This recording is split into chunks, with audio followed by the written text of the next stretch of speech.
आपण विषय पंखी बुडालेलो आहोत. विषयाची माधुरी आपल्याला प्रभूकडे वळू देत नाही. पण ज्या दिवशी हा मादन रस आपण पिऊत ना, घेऊत ना, किंवा भगवान कृष्णाने जी प्रवाहित केली होती मंद, मग ती मंद आणि विस्मृतीच जातात विषय रस. नको वाटतं. व एका दिव्य रसाची अनुभूती होते. एक दिव्य रस प्रगटतो. आता रसांचे प्रकार किती येईल हळूहळू, केव्हा येईल मी सांगत नाही. लज्जा, संकोच, धैर्य, गांभीर्य, कुळ, मान, लोक, परलोक सर्व तो विसरतो. काय काय काय काय विसरतं? लज्जा, संकोच. बाप्पासाहेब नेहमी म्हणायचं की लज्जा, संकोच, काय काय भय आणि अजून लाज, भय, भीड आणि संकोच हे साधकाला नसावं. नाही तर गुरुकडून घेऊ शकत नाही. लाज, भीड, भय आणि संकोच हे वैरी आहेत. भीती वाटत असेल तुम्ही संपले. एक दिव्य रसाची अनुभूती होते. म्हणून लज्जा, संकोच, धैर्य, गांभीर्य. गोपिकाचे जे भाव दाखवलेत, व्यथा व्रज गोपिका नाम, तसं आपलं काही अंशी का असेना पण झालं पाहिजे. हे लक्षात घ्या. नाही तर विसरावं लागेल भक्ती. बाजारात सांगितले जाणारी भक्ती मग करावी लागेल. बाजार बुनगी भक्ती. संकोच, धैर्य, गांभीर्य, कुळ, मी कुठल्या कुळाचा आहे, मान, मला मान मिळाला पाहिजे, मान पान, लोक, परलोक सगळं विसरलं पाहिजे. तो विसरतो. त्याच्यासाठी तुच्छ भौतिक विलास रस नष्ट होऊन एक अपूर्व स्वर्गीय अलौकिक रसाचा प्रादुर्भाव होतो. विषयांचे सर्व रस त्याला तुच्छ वाटतात. अलौकिक रसाचा प्रादुर्भाव नसा नसामधून प्रवाहित झाला पाहिजे. आणि हे वेणू नादानी केलं होतं. भगवंताचं अवतार कार्य सांगतोय. मला तर नेहमी वाटतं काय देश आणि भूमी होती ज्या काळात हे प्रगटत होतं 5200 वर्षापूर्वी. त्यांच्या चित्तवृत्तीमधील अनेक विभिन्न गतिवेग मिटून जातात. साधनेची गरज आहे का? फक्त वेणू नाद ऐकलं तर काय लागत असेल? त्यांच्या चित्तवृत्तीमधील अनेक विभिन्न गतिवेग मिटून जातात. आपले गतिवेग येतात ना साधनेला बसलो की. घरी काय केलं खायला कोणाला माहित. इथून जी सुरुवात होते, रात्री झोपताना काय घ्यायचं, बस सुरू आपले गतिवेग मिटून जातात. एकही लहर उठत नाही. वेणुनादाची कमाल. व ते विभिन्न भाववेग एकाच भावनेने, एका लक्ष वेधाने. भक्तीमध्ये काय झालं पाहिजे? विभिन्न भाववेग, अनेक प्रकारचे भाव जे मनामध्ये प्रगटत असतात. ते आता ते भाववेग येतील, पण कसे? एकाच भावनेने, एकाच लक्षाने. क्षेपणास्त्र सारखं गेलं पाहिजे. केवळ भगवंत, केवळ भगवंताकडे. विषय संपले.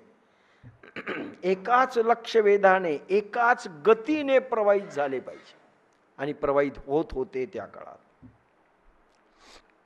एक अशी धुंदी शरीर व मनावर पसरते की जीवनभर उतरत नाही. अरे मैंने तो पी ली है. एक अशी धुंदी. दारू का पितात माणसं माहिती आहे? कारण मूळ नॅचरल स्वभाव धुंद होण्याचा आहे.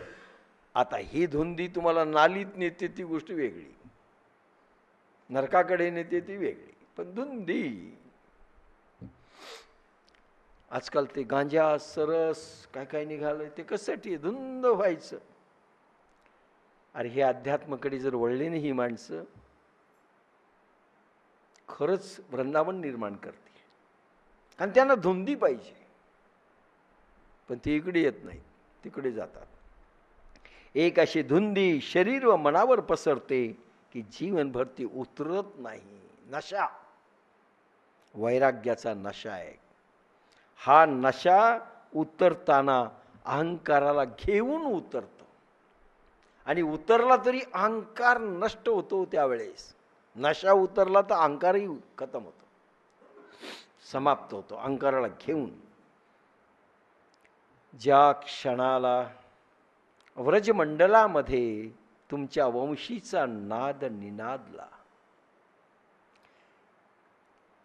व्रजभूमीमध्ये व्रजमंडलामध्ये ज्या क्षणाला तुमच्या वंशीचा नाद निनादला, त्यावेळेस वृंदावनीच्या प्रेमी जीवांची काय स्थिती झाली याचा मधुर अनुभव काही सौभाग्यशाली जीवांना झाला, भक्तांना झाला. लक्षात घ्या, भागवत कथा ऐकायची तर कशी ऐकावी, किंवा कथा ऐकायच्या तर कशा ऐकाव्या. काल मी म्हटलं, पराशर मुनी गर्गाचार्य काय काय म्हणतात ना, कशा ऐकाव्यात.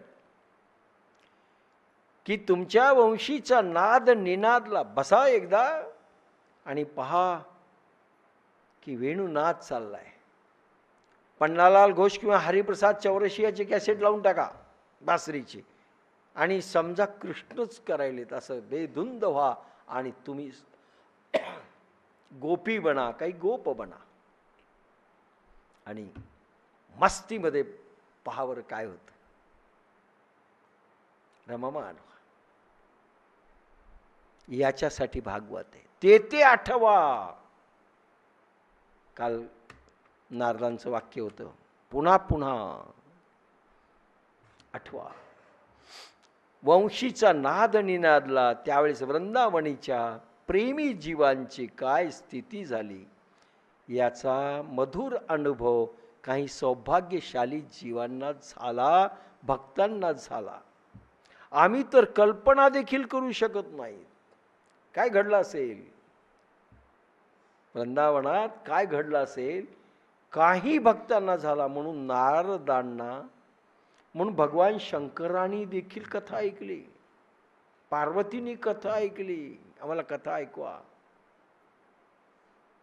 काय असतं ते प्रत्येक पहा. शुक शनकादिक सगळे शुकाचार्यांनी कथा सांगितली. शुकाचार्य रेस्टलेस होते, वनात गेले, ज्ञानयोगात पारंगत झाले, संसारापासून मुक्ती म्हणून लगेच तडक वनात गेले. जन्मल्याबरोबर 16व्या वर्षाच्या वयात जन्मले आणि परत आले. वडिलाला विचारलं, मला मन लागत नाहीये. अरे बोले, कृष्ण कथेकडे भागवत ऐक कर. आणि ह्या कथा ऐकल्या की बस बेधुंद झाले. आणि म्हणून पुन्हा पुन्हा ज्यावेळेस भक्त म्हणतात, आम्हाला पृथ्वी तलावर येऊ दे आणि तुझी भक्ती करू दे, का हे घडतंय, हे घडतंय. भक्तांना झाला, काही जीवांना झाला.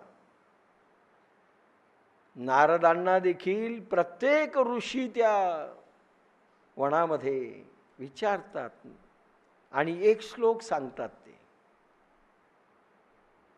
आम्ही तर कल्पना देखील करू शकत नाही, पण वंशी ध्वनीने जडाला चेतन केलं आणि चैतन्याला जड बनवलं. एक एक शब्द पहा. वंशी ध्वनीने काय केलं? जडाला चेतन केलं आणि चेतनाला जड केलं. तुकोबांचं देखील अभंग आहे. गाई गोपा वृंदावनी वेणू कवणाचा माये वाजे, वेणू वाजता गोवर्धनु गाजे, पुच्छ पसरोणी मयूर विराजे, मज पाहता भासती यादव राजे. आता नाही घेत, पुढे घेईल पुन्हा अभंग. एका ठिकाणी म्हणतात तुकाराम महाराज,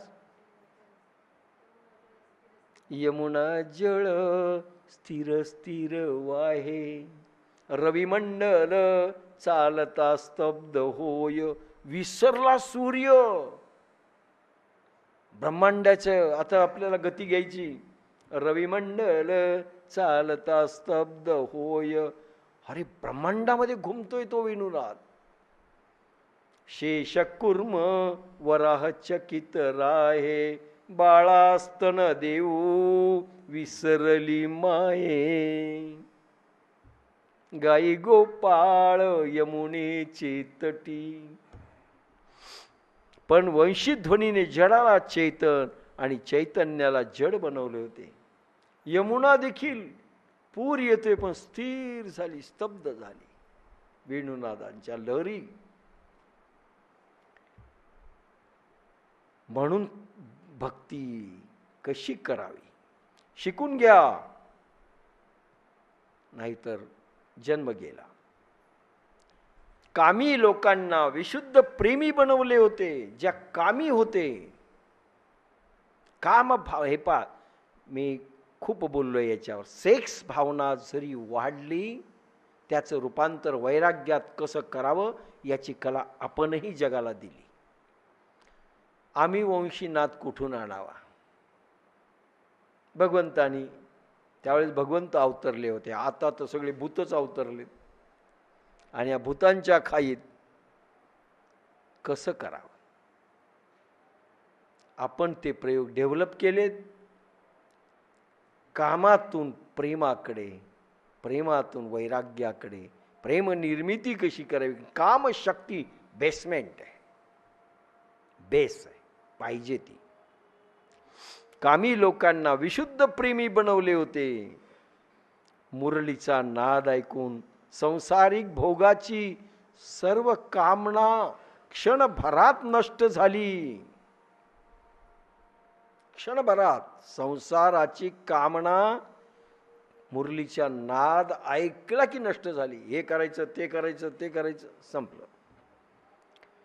संसारातील प्रिय अतिप्रिय पदार्थाला तृणवत समजले सगळे वृंदावनीचे लोक. तृणवत संसाराच्या पदार्थाला.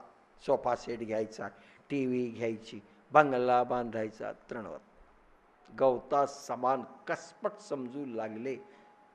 कशाने घडलंय इतकं वैराग्य? वेणुनाद, वेणुगीत. व संसारातील प्रिय अतिप्रिय पदार्थाला तृणवत त्यागून सर्वांचे चित्त केवळ कृष्णाकडे लागले होते. कृष्णाकडे. एक, सगळ्या भावना एकाकडे वळवल्या पाहिजेत, अन्य नाही. आता तुम्हाला लक्षात येईल इथे कृष्णाने कसं केलं उभं. हा देश, याचा कणकण, बोझांचा देवकण देव शक्तीत रूपांतरित केला. त्या मुरलीमध्ये कोणता ध्वनी निर्माण होतो व त्याने जगाला काय दिले? त्याचे उत्तर असे, सुधामृताचा अनिर्वचनीय आनंद ह्या मधुर ध्वनीमधून दिला. सुधामृत, अमृत प्रवाह, सुधामृत प्रवाहित झाला त्या वेणूच्या लहरीमधून. लक्षात घ्या. खरं सांगू, कृष्ण प्रेमाने भारलेलं. थोडं असं असं बसा, लाईनमध्ये बसू नका म्हणजे मी दिसेल. हां, काय म्हणलं? कृष्ण प्रेमाने, गोपिका प्रेमाने भारल्या जावं, भक्त असावा, संगीत यावं आणि त्याने गायन करा, मुरली छेडावी. पहा काय निर्माण होईल. त्या स्वरलहरी ब्रह्मलहरी बनून, आनंद लहरी बनून ज्यावेळेस इफेक्ट करतील, लागेल की नाही भाव समाधी. मला अशीच लोक पाहिजे होते. बाबासाहेब म्हणायचे, अरे संगीतकार असावा तो आपला, नृत्यांगना असावी ती आपली. आता इथं भक्तगण नाही, भोजनगण सगळे एकत्र कसं व्हायचं. सुधामृताचा अनिर्वचनीय आनंद, अनिर्वचनीय म्हणजे तो आनंदच वेगळा. तृप्तो भवती. लक्षात घ्या. आता एक एका शब्द तुम्हाला याच्यातनं मी फक्त सांगेल.